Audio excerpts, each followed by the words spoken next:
ಬಸವ ಕಲ್ಯಾಣದಲ್ಲಿ ಪ್ರಚೋದನಕಾರಿ Facebook post ಒಂದು ಹರಿದಾಡ್ತಾ ಇದೆ. ಅದು ಕೂಡ ಶ್ರೀರಾಮನಿಗೆ ಅವಮಾನ ಮಾಡಿರುವ ಆರೋಪ ಈಗ ಆಕ್ರೋಶ ಭುಗಿಲೇಳ್ತಾ ಇದೆ. ಮತ್ತೊಂದು ಕಡೆ ಮಾತಿನ ಚಕಮಕಿ ನಡೆದಿದೆ. ಪೋಸ್ಟ್ ವಿರುದ್ಧ ಪೊಲೀಸ್ ಠಾಣೆಯಲ್ಲಿ ದೂರು ಕೂಡ ದಾಖಲಾಗಿದೆ. ಈ ಬಗ್ಗೆ ಒಂದು ಬ್ರೇಕಿಂಗ್ ಅಪ್ಡೇಟ್ ಆಗ್ತಾ ಇದೆ, ಬನ್ನಿ ನೋಡ್ಕೊಂಬರೋಣ.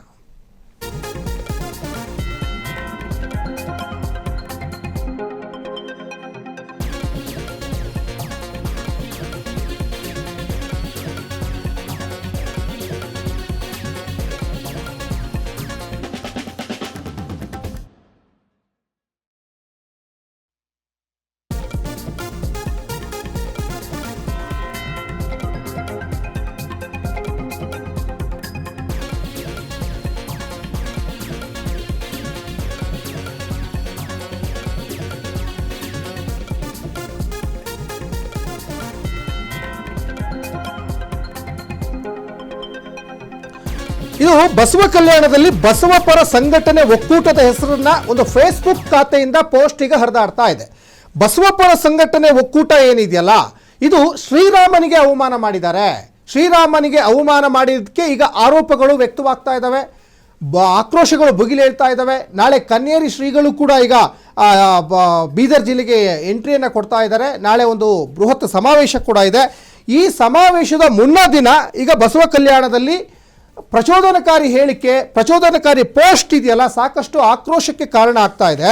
ನೋಡಿ, ಇದು ಆಕ್ರೋಶ ವ್ಯಕ್ತವಾಗಲಿಕ್ಕೆ ಕಾರಣ ಏನು ಅಂದರೆ, ಒಂದು ಕಡೆ ಈಗ ಕಿಡಿಗೇಡಿಗಳು ಮಾಡಿದಂತಹ ಈ ಒಂದು ಕುಕೃತ್ಯ ಇದು. ಬಸವಪರ ಸಂಘಟನೆ ಒಕ್ಕೂಟದ ಹೆಸರನ್ನ ಫೇಸ್ಬುಕ್ ಖಾತೆಯಲ್ಲಿ ಶ್ರೀರಾಮನಿಗೆ ಅವಮಾನ ಮಾಡಿದ್ದಾರೆ ಅಂದರೆ, ಒಬ್ಬ ಬಸವಣ್ಣನವರಿಗೂ ನೀವು ಅವಮಾನ ಮಾಡಿದ ಲೆಕ್ಕನೇ ಅದು. ಬಸವಣ್ಣನವರು ಸಾಕಷ್ಟು ವಚನಗಳ ಮುಖೇನವಾಗಿ ಸಮಾಜವನ್ನು ತಿದ್ದುವಂತಹ ಕೆಲಸಕ್ಕೆ ಮುಂದಾಗಿದ್ದಾರೆ. ಹಾಗಾಗಿ ನೀವು ಶ್ರೀರಾಮನಿಗೆ ಅವಮಾನ ಮಾಡಿದ್ದೀರಾ ಅಂದಾಗ ನಿಜವಾದಂತಹ ಬಸವಣ್ಣನ ಫಾಲೋವರ್ಸ್ ಅಂತೂ ಆಗಿರಲಿಕ್ಕೆ ಸಾಧ್ಯತೆಯೇ ಇಲ್ಲ. ಇವರು ನಾಳೆಯ ಕಾರ್ಯಕ್ರಮವನ್ನು ಸಂಪೂರ್ಣವಾಗಿ ಹದಗೆಡಬೇಕು ಅಂತ ಒಂದು ಕಡೆ ಬಸವಣ್ಣನಿಗೂ ಅವಮಾನ ಮಾಡಬೇಕು, ಜೊತೆಗೆ ಶ್ರೀರಾಮನಿಗೂ ಅವಮಾನ ಮಾಡಬೇಕು. ಒಂದೇ ಕಲ್ಲಲ್ಲಿ ಎರಡು ಹಕ್ಕಿಯನ್ನು ಹೊಡಿಲಿಕ್ಕೆ ಮುಂದಾಗಿದ್ದಾರೆ ಅಂತ ಇಲ್ಲಿ ಸ್ಪಷ್ಟವಾಗಿ ಗೊತ್ತಾಗ್ತಾ ಇದೆ. ಯಾಕಂದರೆ ಈ ಕಾಯಕ ಇಲ್ಲದ ಕಿಡಿಗೇಡಿಗಳು ಅಂತ ನಾವು ಆಗಾಗ ಕರಿತಾ ಇರ್ತೇವೆ. ಇವ್ರಿಗೆ ಮಾಡೋಕ್ಕೆ ಬೇರೆ ಕೆಲಸ ಇರಲ್ಲ, ಏನೂ ಕೆಲಸ ಇರಲ್ಲ. ಈ ರೀತಿಯಾದಂತಹ ಅಸಂಬದ್ಧವಾದ ಪೋಸ್ಟ್ಗಳನ್ನು ಹಂಚ್ಕೊಳ್ಳೋದು, ಜೊತೆಗೆ ಒಂದಿಷ್ಟು ಆಕ್ರೋಶಗಳನ್ನು ವ್ಯಕ್ತಪಡಿಸೋದು, ಬೆಂಕಿ ಹಚ್ಚುವಂಥದ್ದು, ಈ ಕೆಲಸಕ್ಕೆ ಮುಂದಾಗ್ತಾ ಇರ್ತಾರೆ. ಒಂದು ಕಡೆ ನೋಡಿ, ಈಗ ಈ ಮಾಲಾಧಾರಿಗಳ ಮೇಲೆ ಕಲ್ಲು ಹೊಡೆಯುವಂಥ ಕೆಲಸವನ್ನು ಮುಂದಾಗ್ತಾ ಇರ್ತಾರೆ. ಈಗ ನೋಡಿದರೆ ಶ್ರೀರಾಮನಿಗೆ ಅವಹೇಳನಕಾರಿ ಹೇಳಿಕೆಗಳನ್ನು ಈಗ ಕೊಟ್ಟಿದ್ದಾರೆ ಅಂದರೆ, ಇವರು ನಿಜವಾದಂತಹ ಬಸವಣ್ಣನ ಅನುಯಾಯಿಗಳು ಆಗಿರಲಿಕ್ಕೆ ಸಾಧ್ಯತೆಯೇ ಇಲ್ಲ. ಬಸವಣ್ಣನವರು ಸಮಾಜವನ್ನು ತಿದ್ದುವಂಥ ಕೆಲಸಕ್ಕೆ ಮುಂದಾಗ್ತಾ ಇದ್ರು, ಸಮಾಜದಲ್ಲಿ ಪರಿವರ್ತನೆ ಕೆಲಸಕ್ಕೆ ಮುಂದಾಗ್ತಾ ಇದ್ರು. ಹಾಗಾಗಿ ಬಸವಣ್ಣನವರು ಒಂದು ಮಾತನ್ನು ಹೇಳಿದ್ದಾರೆ, ಕಳಬೇಡ ಕೊಲಬೇಡ, ಹುಸಿಯ ನುಡಿಯಲು ಬೇಡ, ಅನ್ಯರನ್ನು ಅಸಹ್ಯ ಪಡಬೇಡ, ಇದಿರ ಹಳಿಯಲು ಬೇಡ ಅಂತ ಹೇಳಿದ್ದಾರೆ. ಅಂದರೆ ಇದಿರ ಹಳಿಯಲು ಬೇಡ ಅಂದರೆ ಏನೋ, ಇಲ್ಲಿ ಬೇರೆಯವ್ರನ್ನ ಹಂಗಿಸಬೇಡ. ಬಸವಣ್ಣನವರು ಈ ಮಾತನ್ನು ಹೇಳಿದ್ದಾರೆ ಅಂದಾಗ ಬಸವಣ್ಣನ ಅನುಯಾಯಿಗಳು ಈ ರೀತಿ ಪೋಸ್ಟನ್ನು ಮಾಡಿರಲಿಕ್ಕೆ ಸಾಧ್ಯತೆಯೇ ಇಲ್ಲ. ಇವರು ಬಸವಣ್ಣನ ಅನುಯಾಯಿಗಳಲ್ಲ, ಇವರು 100% ಮಾಡೋಕ್ಕೆ ಕೆಲಸ ಇಲ್ಲದಂತಹ ಕಿಡಿಗೇಡಿಗಳು. ಇವ್ರನ್ನ ಬಂಧಿಸಬೇಕು ಅಂತ ಹಿಂದೂ ಪರ ಸಂಘಟನೆಗಳು ಈಗ ಆಗ್ರಹಿಸ್ತಾ ಇದ್ದಾರೆ.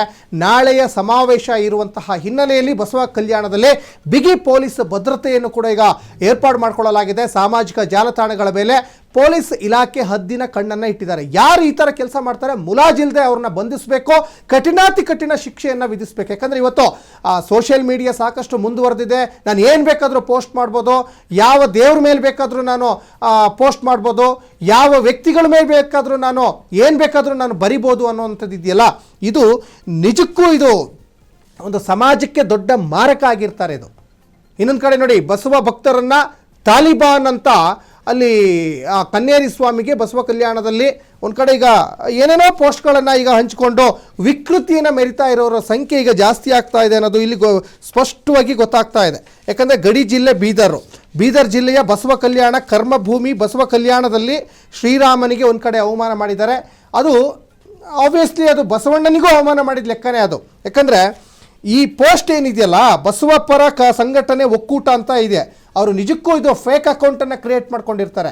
ಬಸವಣ್ಣನ ಅನುಯಾಯಿಗಳು ಅಥವಾ ಬಸವಣ್ಣನ ತತ್ವ ಸಿದ್ಧಾಂತವನ್ನು ಸ್ವಲ್ಪ ಮಟ್ಟಿಗಾದರೂ ಫಾಲೋ ಮಾಡೋರು ಇದ್ದಾರಲ್ಲ, ಅವರು ಈ ಥರ ಎಲ್ಲ ಯಾರನ್ನೂ ಕೂಡ ಅವಹೇಳನ ಮಾಡಲಿಕ್ಕೆ ಸಾಧ್ಯತೆಯೇ ಇಲ್ಲ.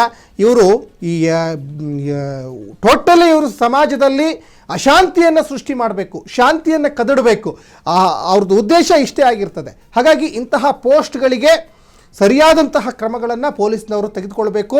ಒಂದು ಕಡೆ ಈಗ ಹಿಂದೂ ಪರ ಸಂಘಟನೆಯವರು ಕೂಡ ಅವ್ರ ಮೇಲೆ ಕ್ರಮ ತೆಗೆದುಕೊಳ್ಳಿ ಅಂತ ಹೇಳ್ತಾ ಇದ್ದಾರೆ.